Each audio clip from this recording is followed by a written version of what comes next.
Сәлеметсіңдер ме балалар? Теледидар көріп отырған менің кішкентай оқушыларым, бүгін сендерге 5-ші сыныптың адам және табиғат сабағын үйрететін боламын. Ал балалар, бүгінгі сабаққа керектенетін оқулықтарыңды, қалам қарындаштарыңды дайындап алыңдар. Бүгінгі көретін сабағымыздың тақырыбын таныстырайын. Ауыр жүкті қалай оңай жолмен көтереміз деген тақырыпта.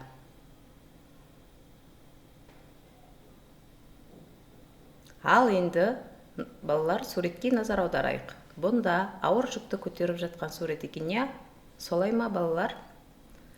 Жүкті көтеру үшін қандай заттарды пайдаланыпты?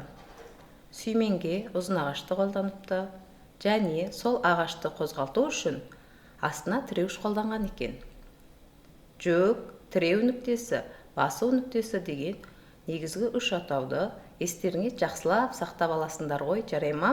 Ал енді оқулықтарыңның 49-ші бетін ашыңдар. Осы беттегі суреттерге қарап, және көрген суреттеріңізбен сәйкестіріп бүгінгі тәжірибені жүргіземіз. Сүйменді қалай керектенсек, ауыр жүкті оңай көтереміз. Ауыр жүкті оңай көтеретін амал қарастырайық. Ал енді жоспар құрайық. Осыларды істеу үшін қалай жоспар құрамыз?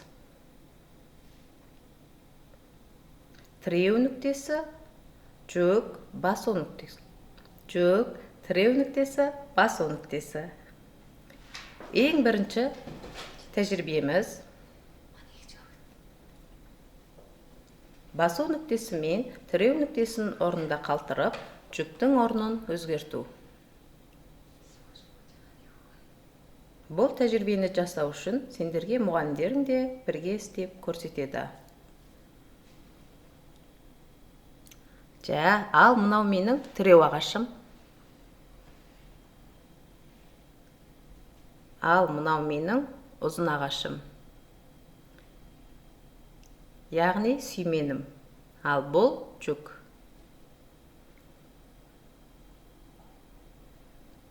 Ал балалар, енді мұғалімге жақсылап қарап отырыңдар. Басу нүктесі өзгермейді, жүктің орны өзгереді.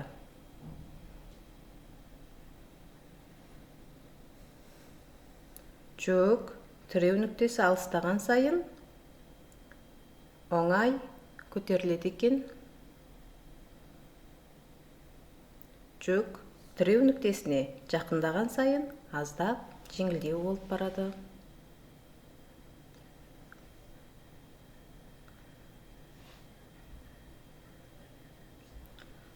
Өте жақындаған сайын тіптен жеңіл көтерілді.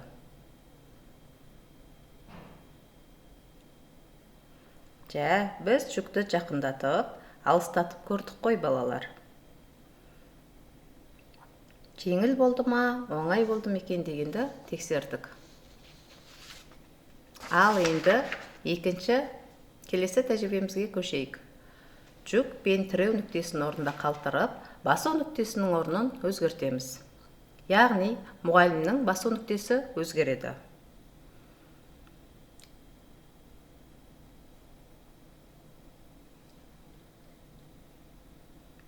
Оңай болып барады.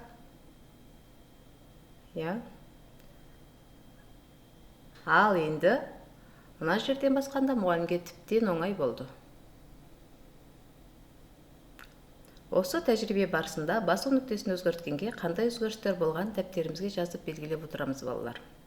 Ал мына жерден басқанда қалай болды, ал мына жерден басқанда қалай болды дегенді байқаған боларсыңдар. Келесі үшінші тәжірибеміз. Жүк пен басу нүктесінің орнында қалтырып, тіреу нүктесінің орнын өзгертеміз. Яғни, жүк пен басу нүктесі орнында қалтырдық. Тіреу нүктесінің орнын өзгертеміз. Тіреу нүктесі мен жүкке қарай жақындатайық. Жүкке жақындаған сайын оңайырақ болып жатыр. Әлі де жақындатайық.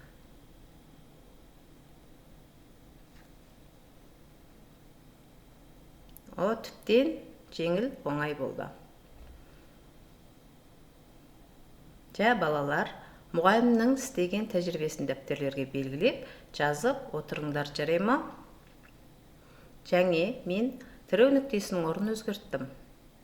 Жүкке қарай жақындаттым. Жүкке қарай жақындатқан сайын жеңіл болды ма, ауыр болды ма дегенді байқаған боларсыңдар. Мұғалімдердің тәжірибе барысында оңай болды, жеңіл болды деп айтып тұрғандықтан, ой елегінен өткізіп отырған боларсыңдар. Қандай да бір тәжірибе жасағанда қауіпсіздік ережесін ұстану қажет. Бұл қауіпсіздік ережесі үйде де, мектепте де ұстанасыңдар. Неге десеңдер, мұғалімнің істеген тәжірибесін сендер де үйде қайталайсыңдар. Сүйменге керектенілген ұзын ағаш оңай сынбайтын берік болу керек. Ұзын ағашымыз берік болу керек. Ұзын ағашымызды асығыс қойып тайдыруға болмайды. Жүкті көтеріп тұрып, тура тастай салсақ, жүгіміз бүлініп жарылып қалуы мүмкін. Ал тіреуішті қозғалмайтындай берік қылып орналастыру керек. Бұл тіреуді қауіп қатерден, зиян сақтау, залалдан алдын алу үшін дұрыстап орналастыру қажет. Ал енді бірінші суретке назар аударайық. Бұл суретте біздің алдыңғы жасаған тәжірибелеріміз қайталанып беріліпті. Жүкті басу нүктесін жақындатып барып көтерген екен. Бұндай кезде жүк қалай өзгереді? Балалар, оқулықтардың 52-ші бетіндегі жұмыс парағына тапсырмаларды бірге жазып орындайсыңдар. Басу нүктесіне күш көп кетіп, жүкті көтеру қиынырақ болды. Ал енді суретке қайтадан назар аударайық, балалар. Жүк пен тіреу нүктесінің аралығы қаншақты? Басу нүктесі мен тіреу нүктесінің аралығы қаншалықты екенін, бұл екеуінің айырмашылығын жақсылап бақылайсыңдар ғой. Екінші суретке назар аударайық.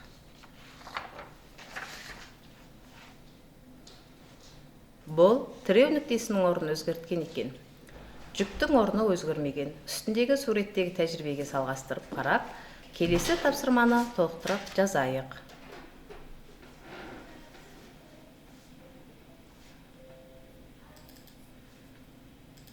Енді мұғалімнің не деп жазғанын оқиық. Сендердің ойларымен бірдей келе ме екендігін көрейік. Басу нүктесіне күш аз түсіп, жүкті көтеру оңай болды. Мен сендерге тәжірибе барысында көрсеткеніме, иә балалар. Олай болса, жүкті қайда ілу, қайда қою, тіреу нүктесін қалай орналастыру, басу нүктесін қалай басатындығын өте маңызды болғандықтан еске сақтап алыңдар. Бүгінгі сабақты қорытындылай келе 53-ші беттегі екінші жұмыс парағын орындайсыңдар, балалар. Тәжірибе 1. Басу нүктесі мен тіреу нүктесінің орнында тұрып, жүкті өзгерту. Яғни, жүкті тіреуге жақындатқан сайын жүкті көтеру қандай болды? Біз бұл тәжірибені істегендіктен бұл сөйлемді толықтырып жазамыз.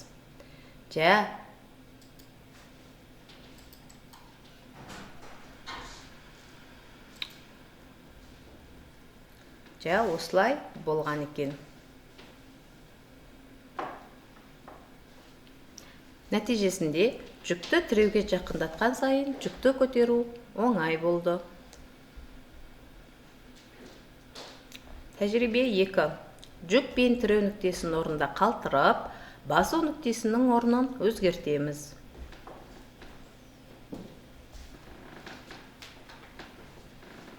Жүк пен тіреу нүктесінің орнында қалтырып, басу нүктесінің орнын өзгерткенде міне былай.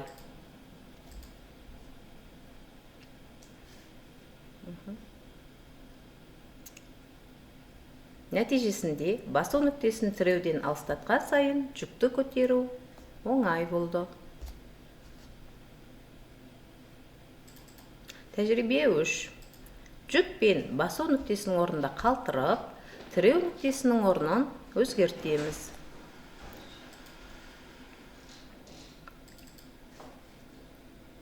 Тіреу нүктесін өзгертеді екенбіз. Тіреу нүктесін жүкке жақындатып жасаған тәжірибеде көрген болатындымыз.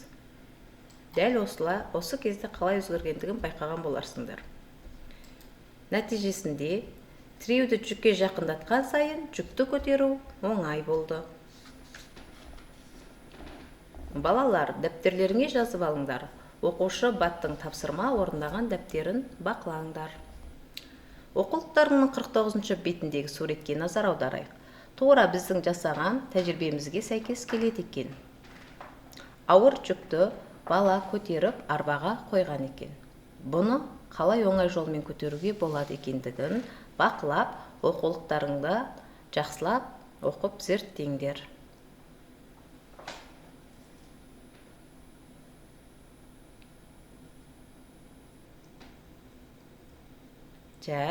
Ауыр жүкті теріс көтерсе, өзіңе, денеңе зақым келуі мүмкін. Мысалы, ауыр жүкті көтергенде жартылай отырып, жүкті ұстап, ақырын көтерілу керек. Тура тұрып тұрғанда ауыр жүкті көтерсең, белің зақымданып алуы мүмкін. Ауыр жүкті теріс көтеруді бел мен қол аяғың зақымданып, зиян келеді. Сондықтан мына суретті жақсылап бақылап, өз өміріңе дұрыс қолдануларың керек. Сабаққа белсене қатысқан балаларға көп рахмет. Үй тапсырмасы оқулықтың 52-ші бетіндегі тәжірибені ата-аналарыңмен бірігіп жасаңдар. Қайта кездескенше сау болыңдар.